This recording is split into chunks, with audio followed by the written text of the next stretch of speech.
بسم اللہ الرحمن الرحیم۔ السلام علیکم دوستو۔ حضرت ثابت بنانی رحمہ اللہ فرماتے ہیں کہ ایک دن میں حضرت انس بن مالک رضی اللہ عنہ کی خدمت میں حاضر تھا۔ اتنے میں آپ کے بیٹے جو ابو بکر کے نام سے مشہور تھے جہاد سے واپس آئے۔ آپ نے ان سے جہاد کی روداد معلوم کرنا چاہی تو انہوں نے جہاد میں پیش آنے والے بہت سے واقعات بتاتے ہوئے کہا، ابا جان، کیا میں آپ کو اپنے ایک مجاہد ساتھی کی عجیب و غریب اور ایمان افروز حالت کے بارے میں نہ بتاؤں؟ حضرت انس رضی اللہ تعالیٰ عنہ نے فرمایا، ضرور بتاؤ۔ کہا، ہمارے لشکر میں ایک خوبرو نوجوان بھی تھا جو ہم دشمن کے بالکل سامنے پہنچ گئے تو حملے کی تیاری میں مصروف ہو گئے۔ اتنے میں اس نوجوان کے یہ الفاظ فضا میں گونجے، واہ میری زوجہ آئینہ، کیسی دلکشی ہے تم میں، واہ میری زوجہ آئینہ، کیا حسن پایا ہے تم نے۔ یہ آواز سن کر ہم فوراً اس کی طرف دوڑے۔ ہم سمجھے شاید اسے کوئی عارضہ لاحق ہو گیا ہے۔ ہم نے پوچھا، اے نوجوان، کیا ہوا؟ کہا، اے مجاہدو سنو، میں ہمیشہ اپنے آپ سے یہ کہتا تھا کہ میں ہرگز شادی نہ کروں گا یہاں تک کہ میں کسی غزوے میں شہید ہو جاؤں اور اللہ تعالیٰ کی جنت کی سب سے خوبصورت حور سے میری شادی کر دے۔ میں ہر مرتبہ شہادت کی آرزو لیے جہاد میں شریک ہوتا۔ کئی جہادوں میں شرکت کے باوجود مجھے شہادت کی دولت نہ مل سکی۔ اب اس لشکر کے ساتھ جہاد میں آ گیا۔ راستے میں میرے نفس نے مجھے اس ارادے پر ابھارا کہ اگر اس مرتبہ بھی شہادت نہ ملی تو واپسی پر میں شادی کر لوں گا۔ ابھی کچھ دیر قبل مجھے اونگ آئی۔ میرے خواب میں کوئی آنے والا آیا اور کہنے لگا، تم ہی ہو جو یہ کہہ رہے ہو کہ اگر اس مرتبہ میں شہید نہ ہوا تو واپسی پر شادی کر لوں گا۔ سنو، اللہ تعالیٰ نے حور عینا کے ساتھ تمہاری شادی کر دی ہے، اٹھو میرے ساتھ چلو۔ چنانچہ وہ مجھے لے کر ایک انتہائی سرسبز و شاداب وسیع باغ میں پہنچا۔ وہاں کا منظر بڑا ہی دلربا تھا۔ اس میں 10 ایسی حسین و جمیل لڑکیاں موجود تھیں کہ اس سے قبل میری آنکھوں نے ایسا حسن نہ دیکھا تھا۔ میں نے کہا، شاید ان میں سے کوئی ایک حور عینا ہوگی۔ یہ سن کر ان دوشیزاؤں نے کہا، ہم تو اس کی کنیزیں ہیں، حور عینا تمہارے سامنے کی جانب ہے۔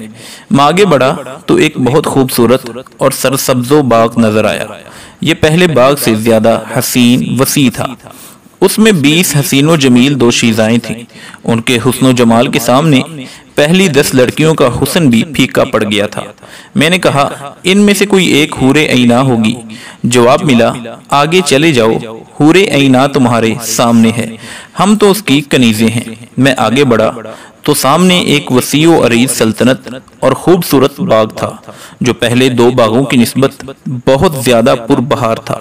اس میں 40 ایسی خوبصورت لڑکیاں تھیں کہ ان کے سامنے پہلی دوشیزاؤں کی خوبصورتی کچھ بھی نہ تھی۔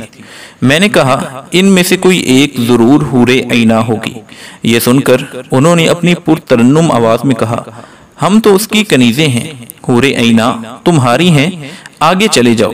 میں آگے بڑھا تو اپنے آپ کو یاقوت کے بنے ہوئے ایک خوبصورت کمرے میں پایا جس میں ایک تخت پر سابقہ تمام لڑکیوں سے زیادہ حسین و جمیل نوجوان دوشیزہ موجود تھی۔ اس کا حسن آنکھوں کو خیرہ کر رہا تھا۔ وہ بڑی شان و شوکت سے تخت پر بیٹھی میری جانب دیکھ رہی تھی۔ میں نے بے تاب ہو کر پوچھا، کیا تم ہی حور عینا ہو؟ اس نے اپنی خوبصورت آواز میں کہا، خوش آمدید، میں ہی حور عینا ہوں۔ یہ سن کر میں نے اسے چھونے کے لیے ہاتھ بڑھایا تو اس کی مترنم آواز گونجی، ٹھہر جائیے، ابھی آپ کے اندر روح موجود ہے، کچھ دیر انتظار کیجیے، انشاءاللہ آج افطاری ہمارے ساتھ کریں گے۔ میں ابھی اس ہوش ربا منظر میں گم ہی تھا کہ میری آنکھ کھل گئی۔ بس اب میں بہت جلد وہاں پہنچنے والا ہوں۔ نوجوان نے اپنی بات ختم کی ہی تھی کہ منادی نے پکار کر کہا، اے اللہ کے شاہ سوارو، دشمن پر حملے کرنے کا وقت آ گیا، اللہ کا نام لے کر اسلام کے دشمنوں پر ٹوٹ پڑو۔ یہ سن کر ہم دشمنوں کے سامنے صفے بنا کر دیوار کی طرح کھڑے ہو گئے۔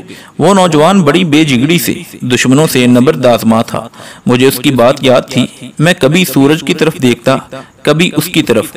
جیسے سورج غروب ہوا اس کی گردن تن سے جدا کر دی گئی۔ وہ راہ خدا میں اپنا سب کچھ قربان کر چکا تھا۔ میں نہیں جانتا تھا کہ سورج پہلے غروب ہوا یا وہ نوجوان پہلے شہید ہوا۔ یقیناً اس نے افطاری حور عینا کے ساتھ کی ہوگی۔ حضرت انس بن مالک رضی اللہ تعالیٰ عنہ نے جب اپنے بیٹے کی زبانی اس نوجوان کی ایمان افروز کہانی سنی تو بے ساختہ دعا گو ہوئے، اللہ کی رحمت ہو اس مجاہد پر۔